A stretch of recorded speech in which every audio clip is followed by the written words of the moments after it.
नमस्कार, आप देख रहे हैं बिहार रिजॉर्ट्स। मैं हूं आपके साथ रोहित। आपको बता दें कि विपक्ष के इंडिया अलायंस बनने के बाद लगातार जो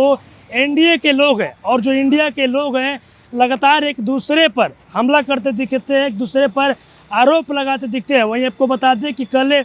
जनता दल यूनाइटेड के फेसबुक ट्वीट के जरिए देश के प्रधानमंत्री नरेंद्र मोदी पर निशाना साधा गया था और उसमें साफ साफ लिखा गया था कि जो प्रधानमंत्री है वो इस बार लाल किले पर आखिरी बार झंडा फहरा रहे हैं और जो 9 सालों में उन्होंने पाप किया है उसका प्रायश्चित कर ले। और देखिए, अब पटना की सड़कों पर एक पोस्टर लगाया गया है। पोस्टर में साफ साफ तौर पर लिखा गया है कि लाल किले की प्राचीर से जुमलों और झूठों की बारिश का है ये आखिरी साल, मुबारक हो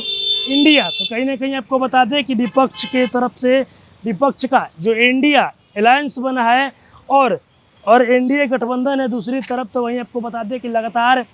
एनडीए और इंडिया के बीच आरोप और प्रत्यारोप का दौर भी जारी रहता है। और इसी कड़ी में कल जनता दल यूनाइटेड के फेसबुक ट्विटर के जरिए देश के प्रधानमंत्री नरेंद्र मोदी पर निशाना साधा गया था कि जो प्रधानमंत्री हैं वो इस बार आखिरी बार लाल किले पर झंडा फहराएंगे और जो 9 सालों में प्रधानमंत्री ने पाप किया है, लोगों की बात नहीं सुना है, उसका वो प्रायश्चित कर लिया। और कहीं ना कहीं देखिए, पटना की सड़कों पर एक पोस्टर भी जारी कर दिया गया और देख सकते हैं ये पोस्टर किस पार्टी के द्वारा लगाया गया ये तो इस पोस्टर में नहीं दर्शाया गया, लेकिन कहीं ना कहीं पटना के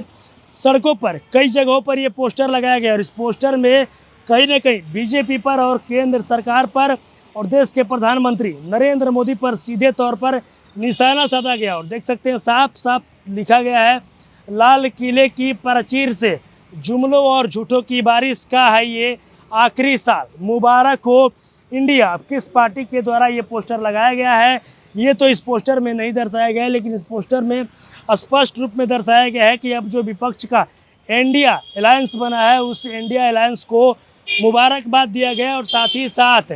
जो देश के प्रधानमंत्री हैं नरेंद्र मोदी, कहीं ना कहीं उन पर जो है वो निशाना साधा गया है। और आपको साफ साफ तौर पर लिखा गया है कि लाल किले की प्राचीर से ये जुमलों और झूठों की बारिश का ये आखिरी साल है। तो कहीं ना कहीं आपको बता दें कि सीधे तौर पर लिखा गया और इस पोस्टर में ये बताया गया है कि जो देश के प्रधानमंत्री हैं नरेंद्र मोदी वो इस बार आखिरी साल यानी लाल किले पर झंडा फहराएंगे। तो कहीं ना कहीं इस पोस्टर के जरिए बीजेपी पर, एनडीए गठबंधन पर और देश के प्रधानमंत्री नरेंद्र मोदी पर सीधे तौर पर निशाना साधा गया और स्पष्ट रूप में लिखा गया है कि ये आखिरी साल होगा, झूठों और जुमलों की बारिश का ये आखिरी साल है, साफ साफ तौर पर इस पर लिखा गया है कहीं ना कहीं। और दूसरी तरफ नीचे ये भी लिखा गया है जो विपक्ष का इंडिया अलायंस बना है उस अलायंस को मुबारकबाद भी दिया गया और साथ ही साथ एनडीए गठबंधन पर निशाना साधा गया और प्रधानमंत्री नरेंद्र मोदी पर भी निशाना साधा गया। बस इसी तरह की तमाम खबरों के साथ अपने साथ जुड़े रहें।